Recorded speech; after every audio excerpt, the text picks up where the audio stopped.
You know, he and I spent a lot of time together. I'm upstairs. The upper part of Graceland is basically his room and my room, so we spent a lot of time together. Elvis Presley was more than just a singer. He was a phenomenon. Even years after his death, his music continues to play, and his impact is still evident in today's musicians. His name still generates enthusiasm. From his modest start in Tupelo, Mississippi, to becoming the top-selling solo music artist of all time, Elvis's journey was nothing short of remarkable. But behind the fame, the flashy jumpsuits, and the iconic voice, there was always a sense of mystery surrounding him. Fans have speculated for decades about who the true Elvis Presley was. Born on January 8, 1935, in Tupelo, Mississippi, to Vernon Presley and Gladys Love, Elvis had a twin brother named Jesse Garon, who was born stillborn only 35 minutes earlier. Elvis was very close to his mother during childhood, and she was one of the most significant people in his life. The Presley family worshipped at an Assembly of God church, where a teenage Elvis first heard gospel music, which would later dominate his musical style. Elvis's early life was far from glamorous. His father, Vernon, did odd jobs for the family but never had enough money. In 1938, Vernon was arrested for check forgery and served 8 months in prison, leading to the loss of their family home. Despite all this, Elvis remained seriously interested in music. In September 1941, he began first grade at East Tupelo Consolidated, where his teachers viewed him as an average pupil.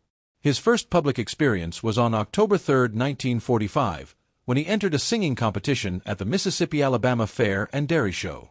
Only 10 years old, he sang "Old Shep" and remembered coming in 5th place. That year, he was given his first guitar for his birthday, much to his dismay, as he had been wishing for a bicycle. His uncle and the pastor at his church taught him basic lessons, but Elvis primarily learned on his own by observing other musicians. By 1946, Elvis was attending junior high school, where he began singing and playing guitar for students, but others were not encouraging. He was taunted by students who told him his music was hillbilly and laughed at his appearance. Despite this, Elvis loved music and listened regularly to Mississippi Slim's radio show. Slim, whose younger brother was in a class with Elvis, noticed the boy's interest and provided him with guitar lessons. At the age of 12, Elvis was booked to give 2 on-air performances. He was too shy to sing the first time but overcame his stage nerves for the second performance. In November 1948, when Elvis was 13 years old, his family relocated to Memphis, Tennessee, in hopes of finding better prospects. He attended Humes High School, where he was not especially distinguished academically. In 8th grade, he received a C in music, and when his teacher said he had no singing talent, Elvis retaliated by bringing his guitar to class and singing, "Keep them cold icy fingers off me." By his final year of high school, Elvis was already making a name for himself, largely due to his looks. He grew sideburns and styled his hair to reflect the musicians he admired. He frequently visited Beale Street, the center of Memphis's blues culture, and was drawn to the flashy attire at Lansky Brothers. In 1953, Elvis participated in Humes High School's annual talent show, performing "Till I Waltz Again with You." This performance marked a turning point for him. "I wasn't well-liked in school. I flunked music, the only thing I ever flunked, and then they put me in this talent show.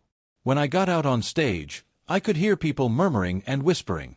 Nobody knew I could sing. It was incredible how well-liked I became in school after that," he later recalled. Although Elvis never learned to read music, he played by ear and spent hours in record shops listening to country, gospel, and rhythm and blues records. By the time he graduated in 1953, Elvis knew music was his future. That summer, at 18 years old, Elvis went to Memphis Recording Service to record a 2-sided acetate disc. He paid $4 to record "My Happiness" and "That's When Your Heartaches Begin." Elvis later stated he made the record as a gift for his mother, though some believe he hoped to be discovered. Biographer Peter Guralnick suggested Elvis chose Sam Phillips's studio because he wanted to be discovered. While nothing came of that initial recording, Elvis tried again in January 1954, recording "I'll Never Stand in Your Way" and "It Wouldn't Be the Same Without You," but again, no doors opened. Elvis auditioned with a local singing group called the Songfellows, but they rejected him. Eddie Bond, a Memphis singer, also rejected him, advising Elvis to drive trucks instead of pursuing a singing career. That rejection might have broken him, but Elvis persisted. At the same time, Sam Phillips, the owner of Sun Records, was searching for someone who could popularize black music. In June 1954, he gave Elvis a chance to record a ballad titled "Without You." Elvis floundered with the song, and Phillips was not impressed.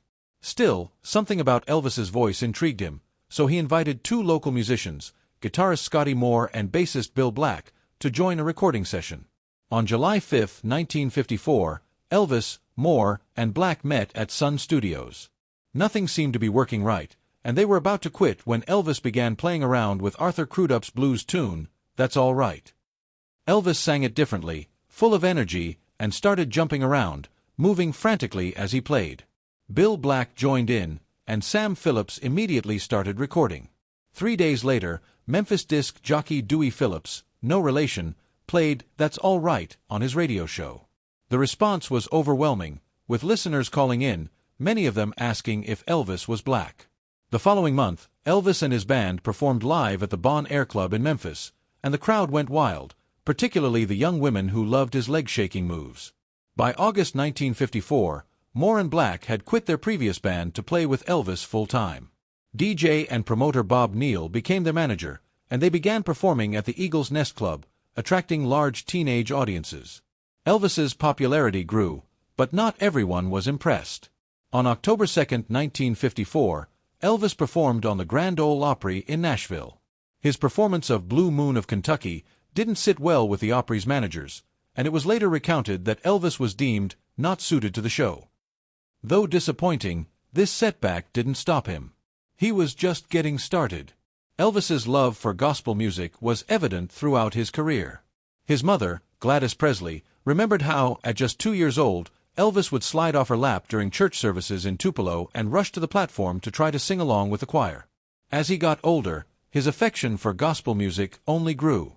When the family moved to Memphis, Elvis would regularly attend gospel singings at the Ellis Auditorium, where his greatest influence was the Statesman Quartet. Their lead vocalist, Jim "Big Chief" Wetherington, would shake his legs while singing, causing women in the audience to scream and faint, just as they would later do for Elvis. Despite never having formal music lessons, Elvis had an extraordinary memory and absorbed a wide range of musical influences. By the time he recorded his first songs at Sun Records in 1954, he already had a strong understanding of both white and African-American musical traditions. His knowledge of blues, country, and gospel music surprised songwriters Jerry Leiber and Mike Stoller in 1956. In 1957, Elvis proudly declared, "I know practically every religious song that's ever been written." As Elvis's fame soared, he began to look for a place to retreat from the demands of celebrity. In 1957, he found the perfect spot, a luxurious Southern-style mansion in Memphis called Graceland. Elvis purchased the mansion for $12,500, an enormous sum at the time. At just 22 years old, he began making the house his own, incorporating lavish decor and eccentric design elements. One of Graceland's most popular rooms is the Jungle Room, which Elvis converted into a tropical paradise with green shag carpet, Polynesian furniture, and even a rock waterfall. Elvis's love for privacy extended to a peaceful refuge he created within the grounds, a meditation garden. It became his final resting place after his death in 1977. Today, thousands of fans visit Graceland to honor his legacy. Throughout the years, Graceland has been the subject of numerous strange stories, including rumors that Elvis staged his own death and disappeared. Some believe they've seen his ghost walking through the mansion's halls. Graceland, Elvis Presley's iconic home, has been the subject of numerous strange occurrences and mysteries over the years. One of the most prominent legends associated with Graceland is the belief that Elvis's spirit still lingers there. Employees and visitors alike have reported hearing strange sounds and even witnessing ghostly apparitions believed to be that of Elvis himself. Despite the myths and speculations, one thing remains certain: Graceland was far more than just a house for Elvis. It was his sanctuary, his dream home, and it continues to stand as a monument to his extraordinary life and career. Elvis's daughter, Lisa Marie Presley, frequently discussed her strong connection to Graceland, emphasizing its role as a personal and family legacy. Today, Graceland remains one of the most popular residences in America, attracting over 600,000 visitors annually. The mansion has been left exactly as it was when it was opened to the public in 1982, from the sparkling white living room to the eccentric TV room where Elvis would watch 3 screens simultaneously. Even his beloved peanut butter and banana sandwiches are still served at the cafe on the property. The mansion, with all its quirks and legends, remains a place of intrigue for fans and curious minds alike. Over the years, many conspiracy theories have surrounded Elvis's death, which occurred on August 16, 1977. The most enduring theory is that Elvis faked his own death and is still alive today. After his sudden passing at the age of 42, some pointed to inconsistencies in the autopsy reports, including a misspelling of his middle name on his gravestone. This sparked rumors that Elvis was hiding in plain sight. Numerous sightings of Elvis have been reported since his death, one of the first being the day after his passing when a man resembling Elvis was seen at the Memphis International Airport using the alias John Burroughs. The mansion itself is also a focal point of mystery. Apart from the ghostly apparitions, there have long been rumors of hidden rooms and secret passageways within Graceland. Some believe Elvis created these for privacy or safety reasons, although there is no substantial evidence to back these claims. Recently, a hidden vault was discovered on the property, sealed for decades, and speculations regarding its contents range from private letters and unpublished recordings to treasures. This discovery has reignited public fascination with Elvis's life and the potential secrets he may have left behind. Another layer of the mystery surrounding Elvis involves letters purportedly written by him after his death, suggesting that he may have staged his demise. While the authenticity of these letters remains in question, they have contributed to the ongoing intrigue surrounding his passing. Elvis's health in the years leading up to his death had visibly deteriorated. He struggled with drug addiction, which was compounded by poor eating habits and various health issues, including high blood pressure and liver disease. In his final months, Elvis was often fatigued and disoriented. His last performance, on June 26, 1977, was emotional but troubling. His voice remained strong, but he appeared tired and slow. His final concert was taped and later included in a CBS special. Elvis spent his last weeks at Graceland, where he spent his days reading religious material, playing racquetball, and watching television into the night. His fiancée, Ginger Alden, recalled that while Elvis appeared tired, he was still planning for the future, including a possible film comeback. On August 16, 1977, Ginger found Elvis unresponsive on the bathroom floor at Graceland. Despite attempts to revive him, he was declared dead at 3:30 p.m. The official cause of death was heart failure, although the use of prescription drugs was cited as a contributing factor.